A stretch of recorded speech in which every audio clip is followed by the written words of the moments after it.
Assalamualaikum Ustadz, bagaimana kabarnya Ustadz? Alhamdulillah sehat walafiat, Mbak. Alhamdulillah sehat. Baik Ustadz, ini sudah ada sekitar 67 peserta yang ingin menambah ilmunya pada siang hari ini tentang keparentingan ya Ustadz. Mungkin bisa Ustadz mulai atau mungkin bisa Ustadz kasih pengawalan dulu begitu Ustadz. Terima kasih, silakan Ustadz. Terima kasih. Bismillahirrahmanirrahim. Assalamualaikum warahmatullahi wabarakatuh. Alhamdulillahi hamdan mubarakan fih wa nusalli wa nusallimu ala Muhammadin sallallahu alaihi wasallam.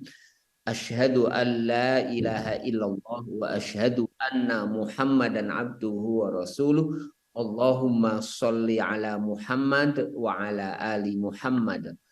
Qala Allah ta'ala fi kitabil aziz wal yakhshal ladzina law taraku min khalfihim dzurriyyatan di'afan khafu 'alaihim falyattaqullaha wal yaqulu qawlan sadida. Shadaqallahul azim. Bapak dan Ibu-ibu yang dirahmati Allah, alhamdulillah siang hari ini kita dipertemukan oleh Allah Subhanahu wa taala di majelis ilmu lewat Zoom Nurul Hayat ini. Semoga kehadiran kita sharing kita siang hari ini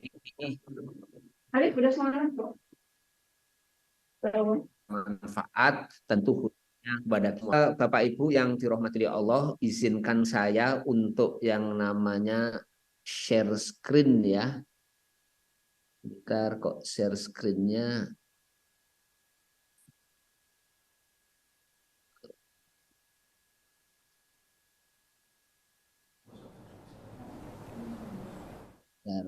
ada sedikit masalah yang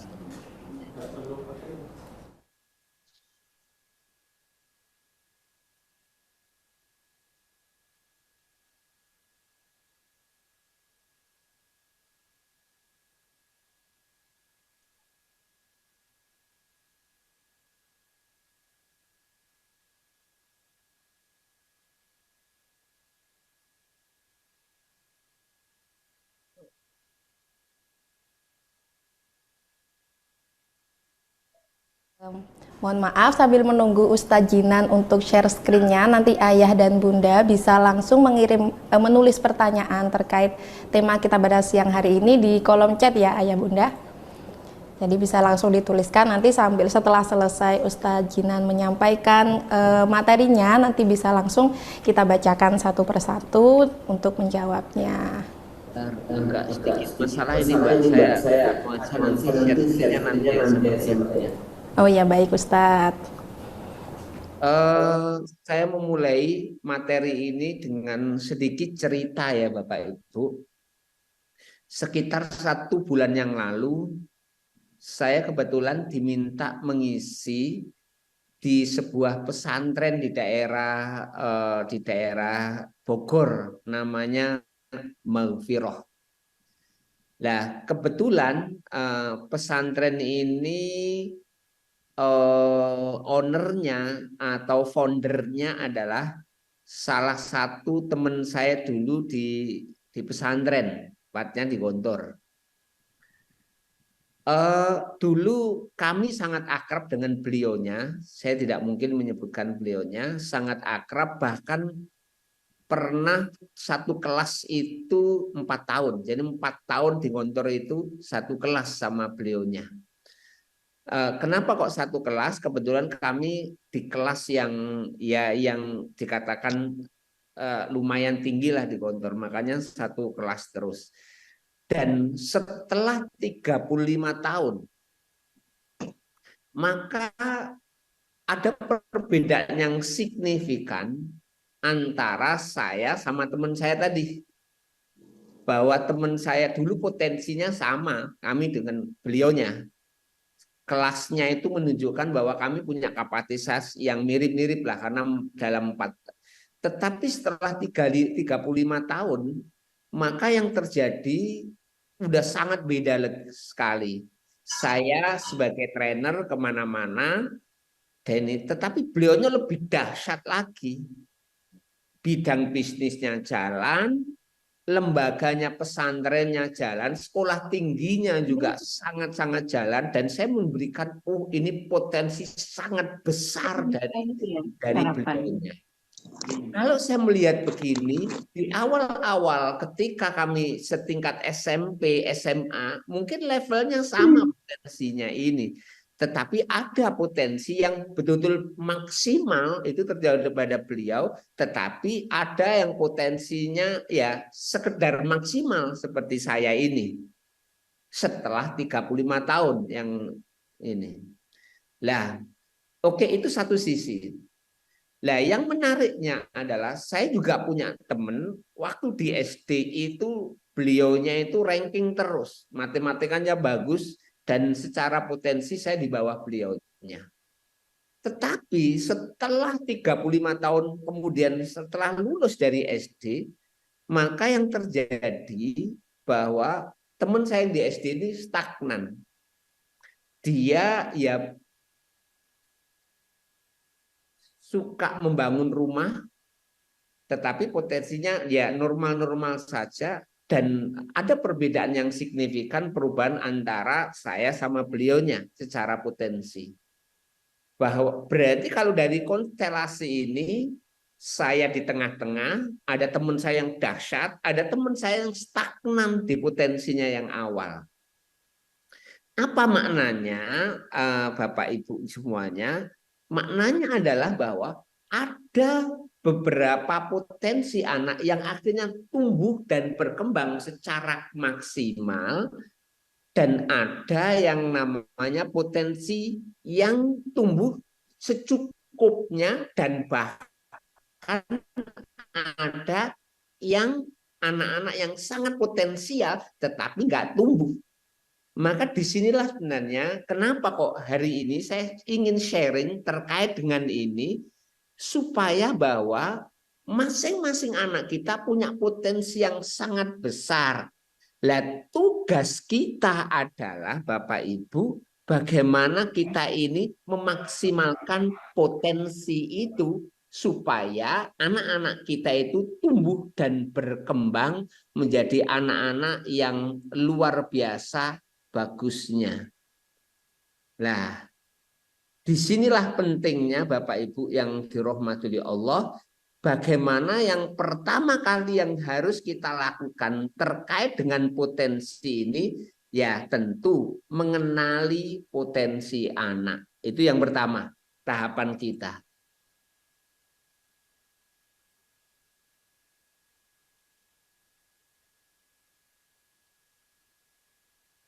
Ini nggak bisa ini akhirnya, mohon maaf. Nah, pertama ketika kita itu mengenal potensi anak, pertama tolong bisa kita perlu memperhatikan kesukaan dan hobi anak.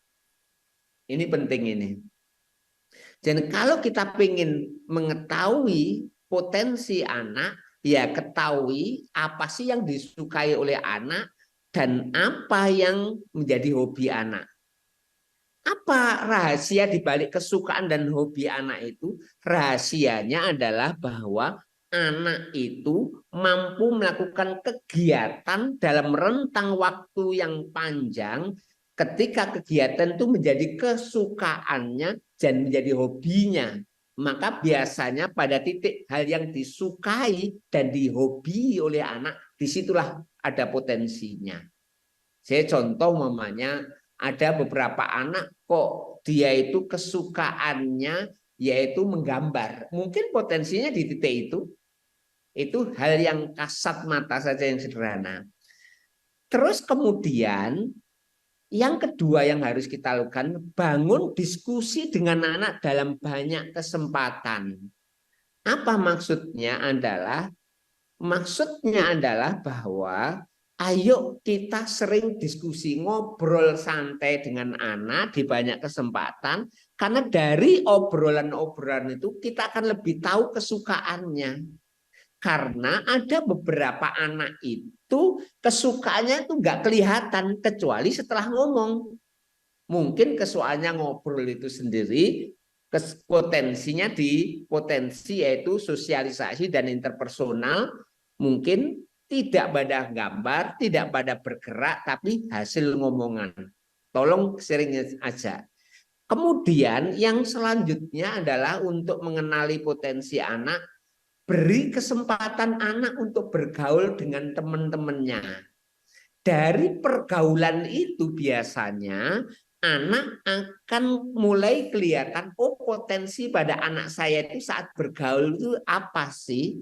Contoh umpamanya, ketika anak kita bergaul sama anak-anak yang kok kebetulan dia sering ngutak-ngutik sepedanya atau sepeda motornya, berarti potensinya mungkin potensi otomotif dan sebagainya. Kan kebetulan temennya di titik itu, dia sukai itu, dia ngobrol juga bersentuhan dengan itu, berarti paling mudahnya potensinya di titik itu. Kemudian yang ketiga adalah dukung anak ikut dalam kompetisi. Apa maksudnya? Ketika anak mereka itu ingin ikut lomba atau kompetisi, maka beri kesempatan itu.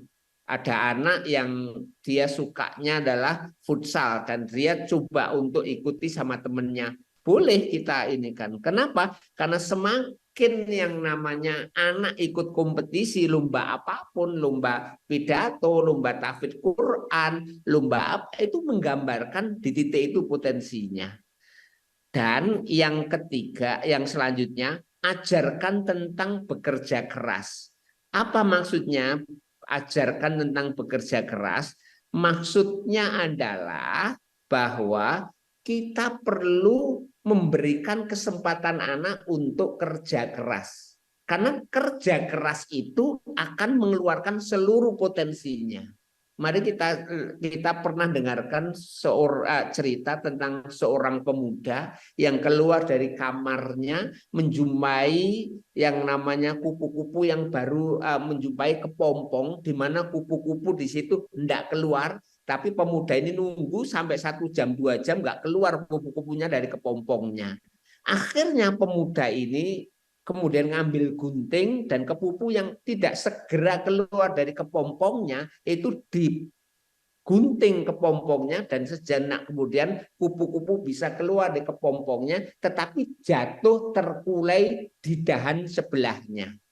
Pemuda ini nunggu sampai yang namanya kupu-kupu itu bisa terbang, dan sampai besok pagi kupu-kupu nggak pernah bisa terbang dan bahkan terjatuh di tanah, dan akhirnya apa itu sayapnya juga nggak berkembang dengan normal. Apa yang membuat kupu-kupu nggak pernah bisa terbang? Karena ada satu momen yang hilang dari kupu-kupu itu. Apa itu? Seharusnya kupu-kupu itu keluar dari kepompong itu dengan susah payah, dan ketika sulit keluar dari kepompong, mengeluarkan cairan di dalam tubuhnya. Cairan itu akan membasahi sayapnya dan sayapnya akan tumbuh berkembang secara normal.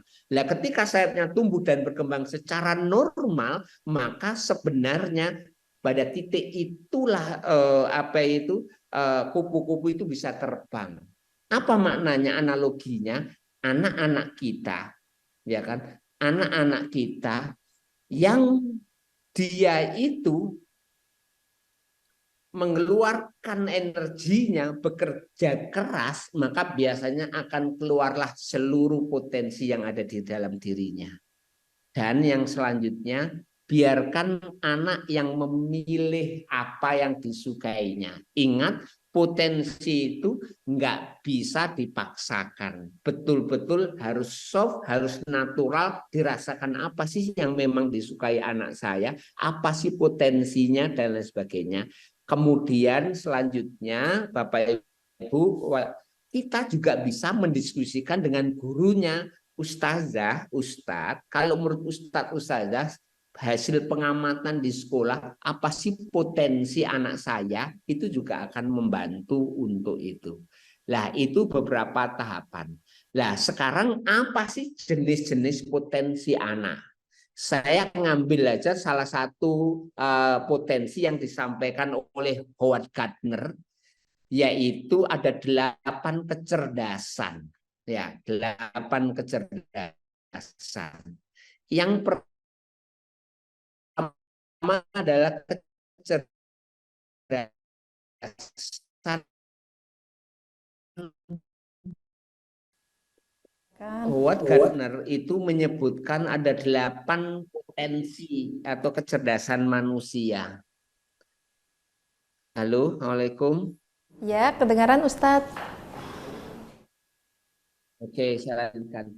Yang pertama adalah kecerdasan spasial visual. Apa maksud potensi dari spasial visual ini?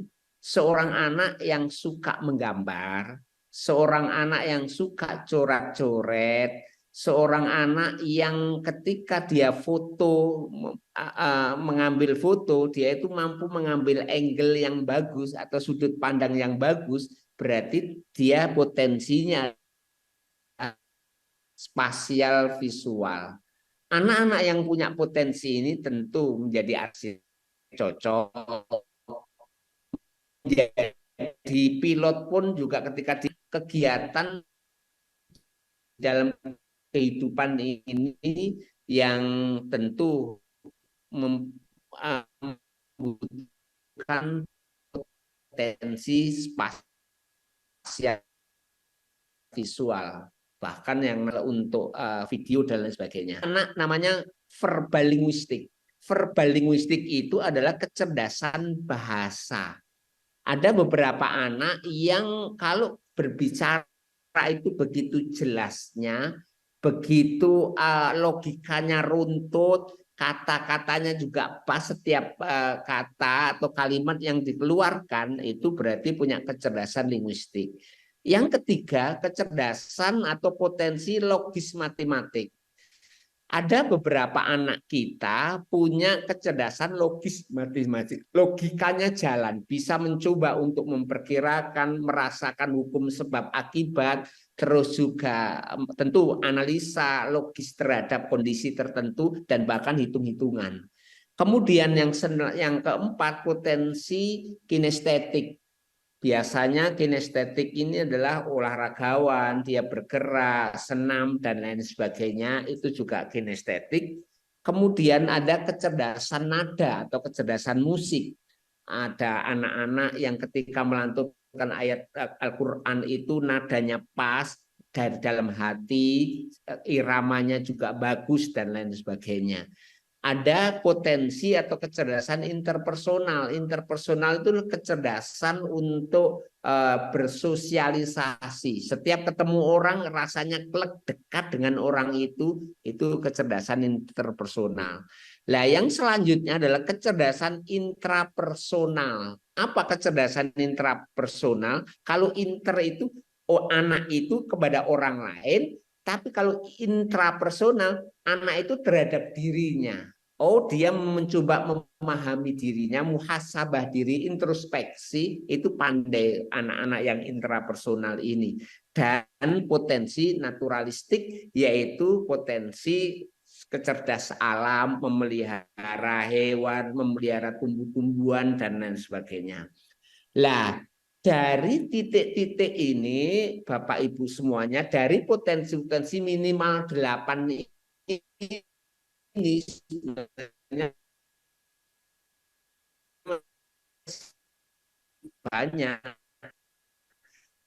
Sebenarnya kita bisa yang pertama. Anak saya yang pertama itu kok ada 2 ya kekuatannya. Satu, verbal linguistiknya, kalau ngomong sama orang kok enak. Dan yang kedua, interpersonalnya juga bagus. Artinya adalah dia mudah bersimpati dan empati kepada orang. Dia punya verbal linguistik, punya interpersonal. Berarti kalau potensi seperti ini, maka tentu kalau dia umpamanya, Bi, aku nanti tak menjadi guru ya. Loh, maka saya sebagai orang tua, oh kalau menjadi guru, di mana dia harus membangun bonding dengan anak-anak, didiknya mungkin cocok pada titik ini, verbal linguistiknya bagus, interpersonalnya juga bagus. Maka guru yang bagaimana yang harus dikembangkan pada anak saya itu, maka bisa merasakan. Beda lagi anak yang ketiga, saya bayangkan ini pada anak saya yang ketiga.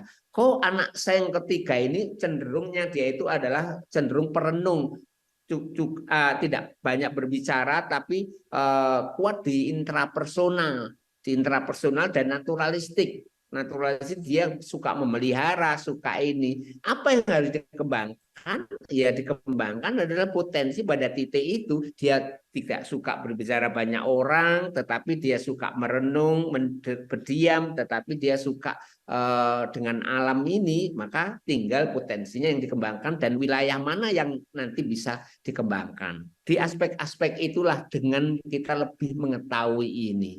Nah, terakhir bagaimana kita ini mencoba untuk memaksimalkan potensi. Ini bagian yang penting.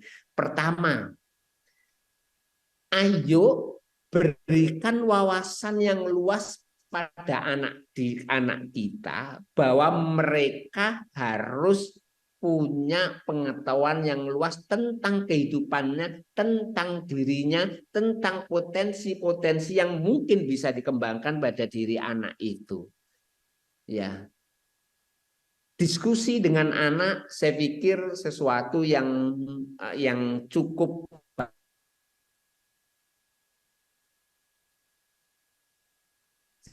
Saya punya anak yang pertama tadi linguistik, dia adalah juga interpersonal. Saya tanya, Le, ini kamu mau ambil kuliah di mana nanti? Terus saya lihat apa itu saya pengen kuliah ekonomi. Oke, kuliah ekonomi. Apa yang membuat kamu mendorong pengen kuliah ekonomi?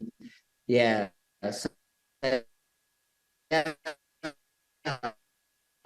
supaya saya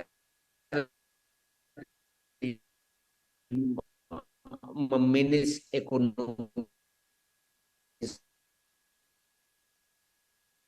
kan begitu. Oke, yang terkait dengan kamu belajar ekonomi, lah itu kan diskusi, di mana diskusi itu saya memberikan wawasan terhadap potensi, tetapi saya juga menerima informasi dengan anak tentang kesukaannya di Fakultas Ekonomi, dan ujung-ujungnya oh saya kok pengen jadi dosen Fakultas Ekonomi, dosen ekonomi, karena memang di dalam rekomendasi hasil tesnya, tes potensinya dia ada interpersonal, terus juga ada yang namanya verbal linguistik, cocoknya jadi guru, jadi dosen dan sebagainya. Lalu dia belajar ekonomi, maka titik terangnya di titik itu. Tentu ini perlu wawasan, perlu diskusi, bahkan pada anak-anak yang SMP, yang SMA.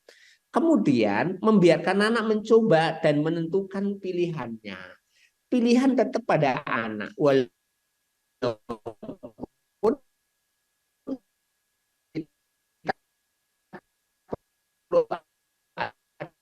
ada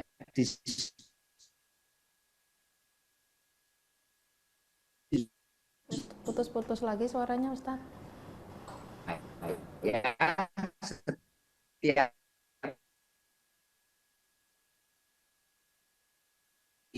yang pada ini dan stimulus terhadap karena saya suka terus kemudian intera ini untuk stimuli. Kemudian harus menjadi siap menjadi observer. Apa maksudnya siap menjadi observer itu? Maksudnya adalah betul-betul kita amati, lalu dari itu akhirnya hal-hal mana yang perlu dimaksimalkan potensinya. Contoh kasus ya yang sekarang yang paling baru saya lakukan pada anak saya, kebetulan dia ini saya merasakan bahwa anak ini kok apa itu manajemen diri atau manajemen waktu masih lemah. Apa yang saya harus lakukan? Dan saya lihat dari apa? Saya lihat dari pengamatan bahwa seringkali tugas-tugasnya lepas di ujung-ujung terakhir baru diselesaikan, dan dia itu seringkali menyelesaikannya tergopoh-gopoh, terus kemudian tidak on time begitu. Maka dengan mengamati tingkah lakunya ini saya ajak diskusi dan kemudian hasilnya adalah saya bantu dia untuk punya kebiasaan menulis to-do list hariannya, daily to-do list, menulis hariannya. Nah, dari situlah dia mulai mempunyai manajemen waktu. Kemudian yang selanjutnya, berikan anak ruang eksplorasi. Maksudnya apa? Ketika ingin potensi anak itu tumbuh dan berkembang, kita sebagai orang tua jangan terlalu semuanya dibatasi. Mereka butuh eksplorasi, mereka butuh kebebasan untuk yang namanya tumbuh dan berkembang. Lah, gara-gara kebebasan tumbuh dan berkembang, maka potensinya akan besar. Beda semuanya kita batasi, ini nggak boleh, ini nggak boleh, ini akhirnya sulit anak berkembang potensinya. Dan yang terakhir yang paling penting, mohon ini bangun habit sesuai dengan potensinya. Apa maksudnya? Maksudnya adalah bahwa saya punya anak yang punya kecerdasan interpersonal dan verbal linguistik. Maka habit apa ya yang harus saya biasakan pada anak ini supaya aspek interpersonal dan habit dan verbal linguistiknya tumbuh optimal. Oh, tahu-tahu saya sering ajak yang namanya dia itu berinteraksi dengan banyak orang. Kalau ada sesuatu saya sering sekali minta tolong kepada dia, mau tidak mau dia harus bertemu sama orang. Lah, ketika dia sering bertemu dengan banyak orang dengan berbagai macam tipe dan lain sebagainya, maka mau nggak mau verbal linguistiknya terus kemudian interpersonal semakin terasa. Jadinya itu sementara Mbak hasil presentasi, nanti insya Allah slide saya akan saya kirim, saya email dulu dan saya kirim kepada Nurul Hayat, semoga segera bisa saya kirim. Terima kasih untuk presentasi awal. Assalamualaikum warahmatullahi wabarakatuh. Waalaikumsalam warahmatullahi wabarakatuh. Masya Allah, luar biasa sekali materi yang disampaikan oleh Ustadz Jinan. Jadi kita sebagai orang tua terbuka ya wawasannya, bagaimana kita lebih terarah untuk mengenali dan mengoptimalkan bakat anak ke depannya. Tadi saya sudah mencatat beberapa materi juga tentang tahapan-tahapan untuk mengenali bakat anak, kemudian macam-macam kecerdasan anak yang mungkin bisa membantu ayah bunda untuk memetakan atau mengenali bakat anak sejak dini. Kemudian yang ketiga adalah memaksimalkan potensi dari bakat yang dimiliki oleh anak. Untuk materinya nanti Ustadz Jinan dikirim ke Nurul Hayat, nanti bisa saya kirim ke grup komunitas Ibu Hebat Akikah Nurul Hayat. Nanti ayah bunda mungkin bisa gabung di grup sana ya. Baik. Ini Ustadz sudah ada beberapa pertanyaan masuk, Masya Allah ini banyak sekali, artinya sangat antusias ya nih ayah bunda pada siang hari ini untuk mendapatkan ilmu tentang parenting. Baik, saya mulai dengan pertanyaan dari Ibu Misliha dari Malang. Izin bertanya Ustadz, bagaimana cara agar anak tidak introvert dan apakah anak pemalu itu termasuk turunan dari orang tua? Kemudian ada beberapa pertanyaan, mungkin bisa saya gabung jadi satu Ustadz ya. Baik, tadi pertanyaan tentang introvert ini dari Ibu Misliha semua. Kemudian ada pertanyaan, apakah bakat itu menurun dari orang tua? Terus bagaimana cara mendidik anak agar bakatnya keluar? Perlukah dididik sejak dalam kandungan? Mungkin itu dulu Ustadz, monggo. Oke, terima kasih pertanyaannya Mbak. Dan pertanyaan yang pertama apakah bakat itu menurun dari orang tua atau tidak? Memang ada faktor hereditas ya, tetapi saya ingatkan faktor hereditas itu sangat minor sekali menentukan. Yang penting adalah bagaimana kita ini memberikan stimulasi, memberikan ruang bagi anak untuk memaksimalkan potensinya. Itu seperti itu. Nah, menantangnya adalah kadang-kadang anak-anak kita sendiri juga belum mengenal potensinya. Dan inilah sebenarnya tugas orang tua untuk membantu anak mengenali potensinya. Itu yang ruang itu yang cukup menantang, ya kan? Jadinya tetap memang ada faktor hereditas, tetapi sebenarnya potensi itu nanti tumbuh dan berkembangnya itu faktor yaitu edukasi. Jadinya proses pendidikan yang baik. Potensi-potensi yang maksimal yang akan tumbuh dan berkembang itu tidak pada faktor memang potensi itu sendiri faktor hereditas, tetapi itu nggak bermakna apapun tanpa adanya proses pendidikan yang mendorong maksimalisasi potensi. Itu mungkin, Mbak. Terima kasih. Baik, untuk pertanyaan yang tadi ada yang belum dijawab, Ustadz. Apakah perlu untuk mendidik dari dalam kandungan gitu, Ustadz? Bakatnya keluar, perlukah dididik sejak dalam kandungan? Saya kira begini, untuk mendidik dari kandungan jelas kita sudah sepakat itu bahwa bahkan sebelum apa itu terjadinya yang nama pertemuan sperma itu pun juga sudah ada proses di mana orang tua yang dia secara spiritual baik, suka sodako, suka ini, nanti akan memunculkan anak-anak yang tentu jauh lebih emosinya lebih bagus, spiritualnya juga bagus dibandingkan orang tua yang nggak menyiapkan dirinya. Itu sepakat itu.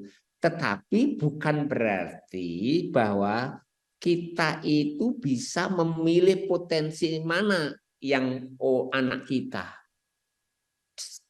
Potensinya banyak, ya toh. Tetapi kita persiapkan diri kita sendiri, sebaik-baiknya untuk mempersiapkan anak-anak kita dengan baik. Lah urusan nanti bentuk potensinya apa yang dominan itu adalah sudah dari Allah lah. Semua anak potensial dan semua potensi layak untuk dikembangkan. Ya toh, tentu maka bersyukurlah bagi orang tua yang betul-betul punya kesabaran, punya yang namanya ketekunan di dalam mendampingi anak memaksimalkan potensinya. Akhir-akhir ini kita sedang viral kan, ya, dengan sebuah nama namanya Putri Aryani, begitu ya. Apa yang membuat Putri Aryani betul sangat potensinya dahsyat di bidang musik atau di bidang nada, qiraah Quran juga bagus ini. Ya tentu tidak terlepas proses perjuangan orang tuanya juga. Bahwa orang tuanya, keluarga besarnya mendampingi, terus memaksimalkan potensi itu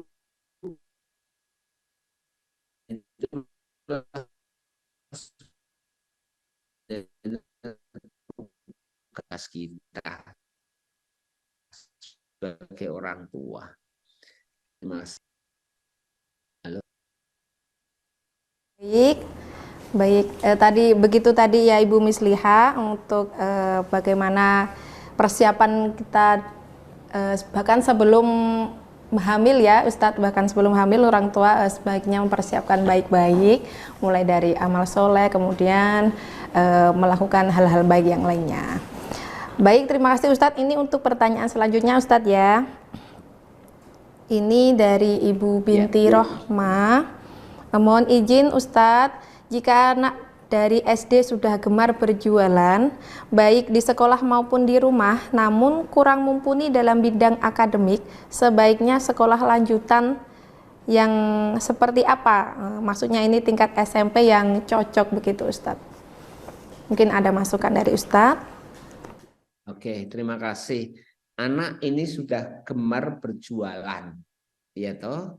Sementara apakah SMP? Saya berharap untuk SMP ini kan secara materi masih basic ya. SD, SMP, maka kalau bisa ya SMP apapun ya. SMP apapun, yang penting adalah bahwa kesempatan dia untuk berjualan itu terlayani dengan baik, baik itu di sekolah maupun di setelah pulang dari sekolah, itu kalau potensinya di titik itu. Lah, yang jelas adalah sebenarnya yang perlu kita bangun pada anak-anak yang seperti itu dari aspek karakternya adalah, pertama adalah ketekunan dia, tidak mudahnya menyerah dia, terus juga kita bantu juga dia itu untuk membuat rencana terhadap jualannya, itu apa, bantu untuk melakukan muhasabah terhadap jualannya, itu pada titik-titik itu yang sebenarnya yang harus kita tumbuhkan pada anak-anak di SMP itu. Kenapa ya? Karena bukan hanya sekedar pandai jualan, tetapi bagaimana kita membangun mindset pada anak ini tentang ketekunan, kerja keras, terus juga kemampuan untuk menganalisa cash flow-nya, terus juga muhasabah terhadap ini, bahkan juga membantu anak untuk sebagian dari hasil ini adalah ada sodako yang perlu diberikan itu. Jadinya kalau saya sarannya di SMP yang model apa untuk SMP, saya kira di SMP manapun yang jelas dia bisa mengaktualisasi terhadap jualannya, itu seperti itu. Dan tentu ini butuh yang namanya pemahaman dari ya sekolah, kalau anak ini jualan ke sekolah, atau di rumah ketika anak ini juga jualan di rumah. Saya kira itu, dan itu salah satu potensi yang dari awal mungkin kelihatan untuk kita bangun. Itu Mbak. Baik, mungkin jadi pengembangannya untuk berjualan tadi bisa dikembangkan melalui di luar sekolah begitu ya Ustadz ya. Baik Ustadz, ini untuk selanjutnya pertanyaan dari Ibu Dwi Kurnia. Assalamualaikum Ustadz, anak saya kelas 5 SD. Saat ini yang saya tangkap dia cenderung mengikuti atau meniru temannya. Jadi hobi yang dulunya dia tekuni sekarang tidak dia jalankan lagi. Lebih beraktivitas meniru teman. Mohon arahan untuk mendorong Ananda lebih percaya diri untuk tidak meniru teman, begitu Ustadz. Oke, terima kasih. Anak cenderung meniru teman dan mudah terpengaruh dari temannya. Apa yang membuat anak seperti ini? Kalau boleh kita analisa, salah satu analisanya adalah anak-anak yang tumbuh dan berkembang kurang mandiri, maka biasanya dia mudah terpengaruh sama temannya. Berarti kalau boleh, bantu anak untuk mandiri.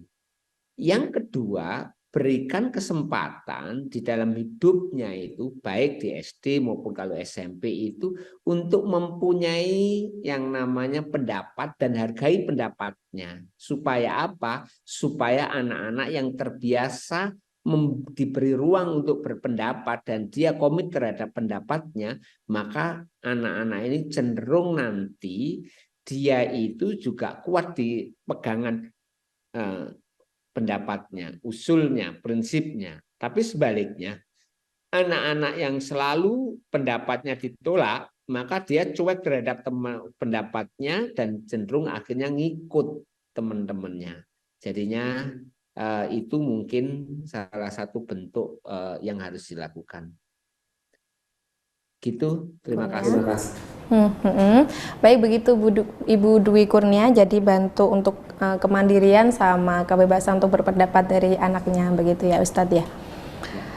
Masya Allah, ini masih banyak sekali Ustadz pertanyaan. Saya lanjutkan di pertanyaannya. Ibu Binti sudah. Dari Bapak Mujib Ridwan. Saya punya putri usia 7,5 tahun sampai saat ini yang kita amati punya banyak kesukaan, misal menggambar, suka bercerita, dan terutama punya potensi kemampuan menghafal dan mengingatnya kuat. Bagaimana cara kita melihat dan melihat potensi utama dan bagaimana cara mengembangkannya? Ini banyak begitu kesukaannya Ustadz. Mungkin ada masukan dari Ustadz. Ada banyak cerita, pandai menggambar, kesukaannya banyak. Untuk anak 7,5 tahun, lanjutkan aja semuanya. Apa yang disukai, berikan fasilitas, berikan ini. Namun saya berharap orang tua membantu untuk jika dia fokus pada satu titik di waktu itu, bantu anak untuk menyelesaikannya. Jadi contoh mamanya, dia menggambar, kemudian dia senang bercerita. Jangan sampai kesenangan bercerita, sementara gambarnya belum tuntas, sudah cerita banyak. Bantu anak bahwa ini kamu sudah selesai menggambarnya, nak. Sudah, oke. Ceritakan apa gambarnya, baru boleh. Jangan sampai di tengah langsung cerita gini, kamu ingin cerita, oke, kalau ingin bercerita boleh. Jadinya aspek itu bahkan sebenarnya dua-duanya bareng-bareng juga nggak ada masalah. Yang jelas, yang penting jangan sampai dua-duanya nggak selesai karena melakukan dua hal. Itu satu hal. Jadinya anak 7,5 tahun masih banyak kesukaan, ya dilayani aja, diberi ruang aja untuk dia melakukan kesukaannya itu. Semakin tahun nanti akan semakin kelihatan apa sih basis potensi aslinya yang dia itu tahan lama di situ itu, dia juga mau bekerja keras untuk melakukan hal itu nanti akan kelihatan potensinya. Jadinya sabar aja Bapak yang terhadap anaknya yang 7,5 tahun, dilayani aja, difasilitasi aja apa yang disukai. Yang tadi saya mohon ajari anak, jika sudah selesai baru boleh pindah yang lain. Tapi kalau memang ada dua hal, contohnya sambil dia gambar sambil cerita, itu juga bukan yang bertolak belakang. Yang salah itu adalah dia selesai belum selesai gambar, terus kemudian dipanggil temennya untuk kebetulan dia main-main, ya dia ikut. Ya itu, kamu gambarmu sudah selesai belum? Belum itu. Nah, sementara ini kamu beri waktu temenmu sekitar 15 menit lagi untuk menunggu ya. Itu bisa saja supaya mengajari anak selesaikan dulu satu titik baru ke titik yang lain. Saya kira itu, terima kasih. Baik, baik Bapak Ridwan, demikian ya Pak ya jawaban dari Ustadz Jinan, semoga bisa menjadi masukan. Oh ya Ustadz, tadi di materi tadi ada berikan kesempatan anak untuk bercerita begitu ya Ustadz. Nah ini permasalahan yang dihadapi sama Pak Ahmad ini. Assalamualaikum Ustadz, bagaimana cara agar anak yang introvert, nah, ini bisa lebih terbuka dari orang tua, sudah mencoba lebih care dan mengajak diskusi si anak, namun untuk beberapa hal masih susah untuk bisa sharing dengan orang tuanya begitu Ustadz. Tentu ya. Pertama, ketika kita ngajak diskusi sama anak-anak yang introvert, pilih waktu yang tepat. Itu waktu yang tepat, karena jangan pernah yang namanya anak udah introvert kita ajak ngobrol di sela-sela banyak orang. Tentu dia akan menghindari itu. Anak-anak yang introvert ya cenderung dia pengen sendiri. Lah, jadinya waktu kesedihan kita ajak ngomong. Terus yang kedua, ambil materi-materi yang disukai atau diminati oleh anak dari materi-materi yang tidak menyentuh pada diri anak itu sendiri. Karena anak-anak introvert kalau suruh bercerita tentang dirinya, dia akan sensitif. Ya, hal-hal yang ringan-ringan saja yang tidak melibatkan emosi anak itu terhadap dirinya, baru nanti kita mulai dari yang lebih dalam lagi. Jadinya begitu. Contoh adalah pembicaraan tentang Mbak, apa yang kamu lalui hari ini di dalam sekolah yang paling berkesan. Apa yang paling berkesan ketika kamu belajar dari pagi sampai sore ini tadi? Itu boleh kita ngomong sambil habis Isya, dan itu sendiri saya sama anak berdua, tidak sama banyak orang, itu seperti itu.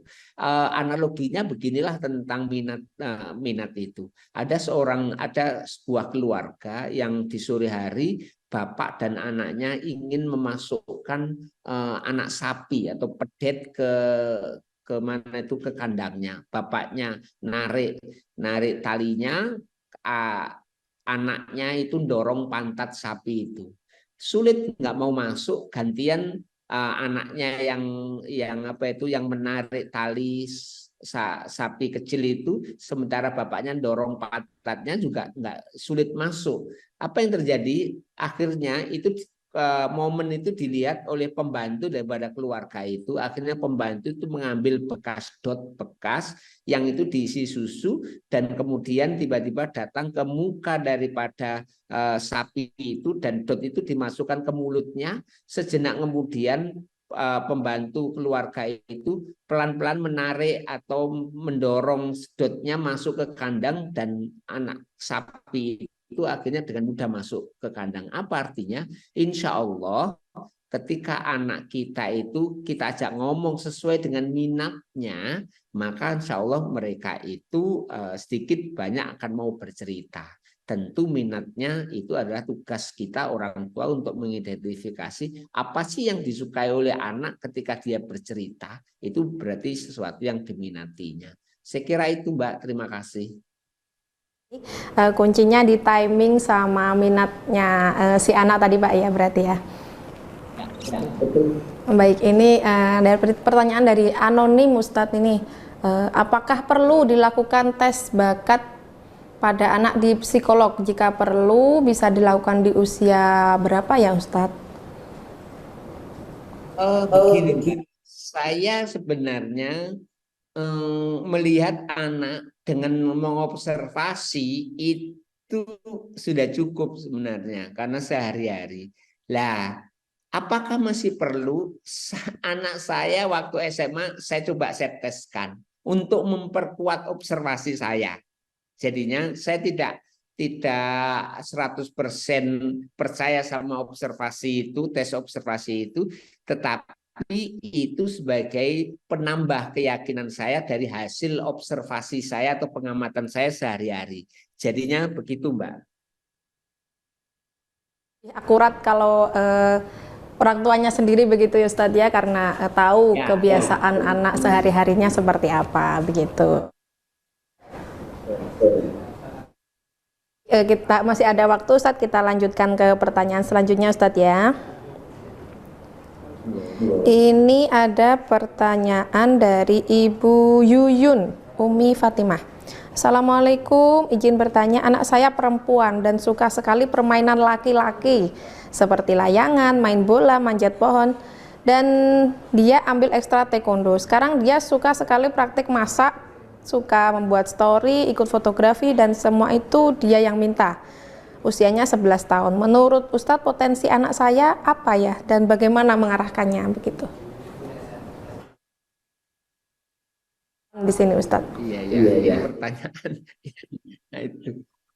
Begini aja, coba diamati itu taekwondonya, terus juga fotografinya dan lain sebagainya, biarlah terus tumbuh dan berkembang, karena pada titik-titik taekwondo itu juga ada resilient, ada ketangguhan yang ini, tetapi dia juga fotografi dan lain sebagainya.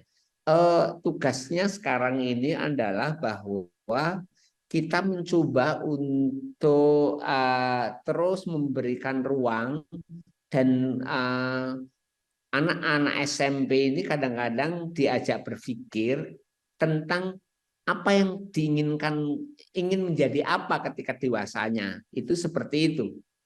Ya, ingin menjadi apa ketika dewasanya.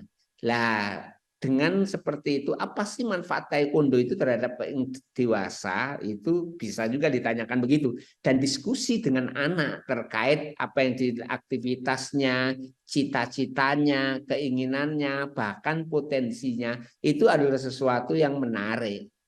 Ya, sesuatu yang menarik. Kadang-kadang saya ini mendapatkan informasi dari guru anak saya tentang Ustadz Jinan, putra Ustadz Jinan itu punya suara merdu loh ya, dan ini bisa kita rasakan ketika azan, begitu dari gurunya. Kalau informasi ini kan menarik. Lah, saya sampaikan, Mas, ini ada informasi dari salah satu gurumu, dia itu terkesan dengan suara azanmu, Mas. gimana menurut kamu terkait dengan potensi apa itu tentang nada atau suara azan ini? Itu kadang-kadang saya ajak diskusi anak saya itu biar dia juga mulai berpikir terhadap itu. Oh, potensinya adalah urusan bahwa dia akan memutuskan pada satu titik tertentu, maka itu betul-betul hasil observasi kita atau hasil daripada dia itu juga mendengar atau merasakan sendiri. Jadi kalau saya tidak apa ya kira-kira potensi, saya tidak bisa menjawab potensi anaknya fotografer atau taekwondo dan lain sebagainya. Tetapi sebenarnya adalah sekarang itu apa yang dilakukan oleh anak-anak kita itu apakah akan membantu di dalam mengoptimalkan potensi ke depan. Jadi contohnya begini, taekwondo.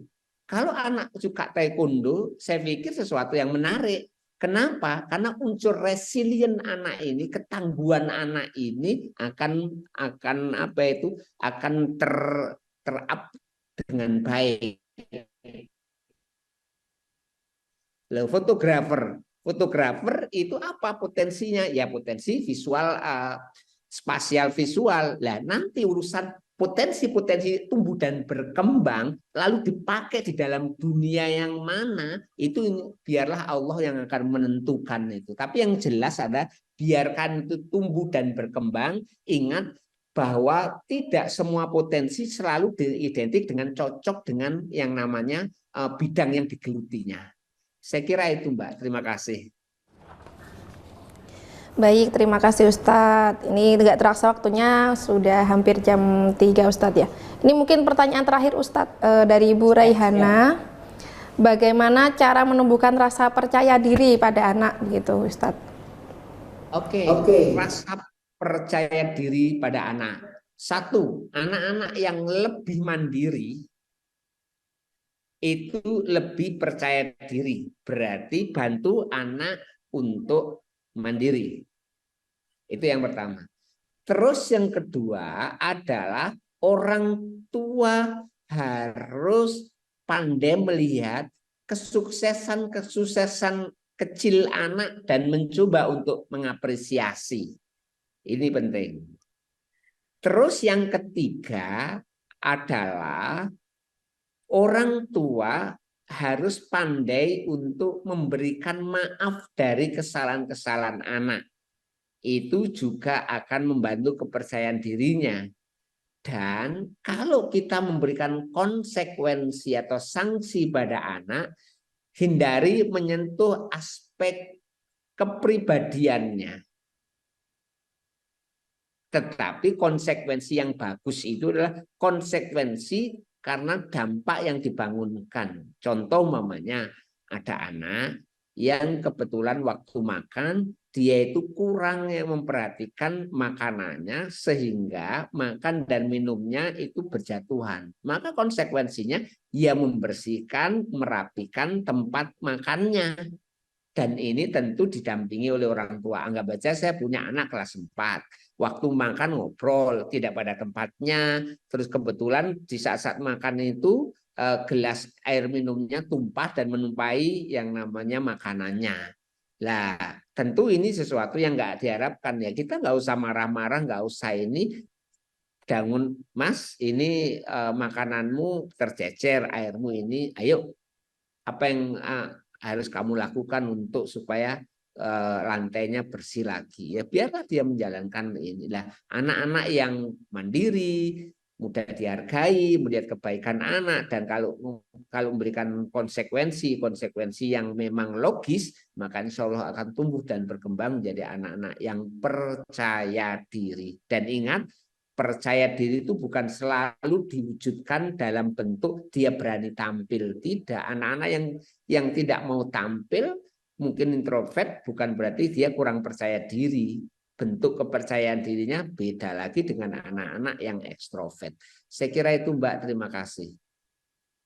Terima kasih Ustadz Jinan atas penyampaian dan jawaban-jawaban, kemudian masukan-masukan dari Ustadz Jinan untuk kita para orang tua pada siang hari ini. Baik Ustadz, waktunya sudah hampir habis ya, ini bahkan sudah lewat 2 menit ini Ustadz. Mungkin sebagai penutup Ustadz, ada mungkin nasihat untuk dari Ustadz buat sangu nih, istilahnya buat sangu kita sebagai orang tua dalam mendidik anak yang baik begitu Ustadz. Mungkin silakan Ustadz. Ya, terima kasih Bapak Ibu semuanya. Terkait dengan potensi, sebenarnya apa yang harus dilakukan oleh orang tua? Berikan ruang bagi anak-anak untuk bereksplorasi, untuk mengembangkan hobinya, mengembangkan kesenangannya. Yang penting harus tetap syar'i, dan biarlah nanti potensi mana yang berkembang oleh anak itu biarlah waktu yang akan berbicara. Saya kira itu. Terima kasih. Assalamualaikum warahmatullahi wabarakatuh. Waalaikumsalam warahmatullahi wabarakatuh. Masya Allah, luar biasa sekali materi yang kita dapatkan pada siang hari ini tentang parenting, tentang bagaimana memaksimalkan bakat anak agar nanti kedepannya kita sebagai orang tua mempunyai arah bagaimana agar bisa mengoptimalkan bakat anak ini menjadi sukses. Kemudian di awal tadi juga Ustadz menyampaikan bahwa cerita tentang pemuda dan kepompong tadi, mungkin selain dari cara-cara dan strategi yang kita lakukan, mungkin kita juga butuh kesabaran di sini.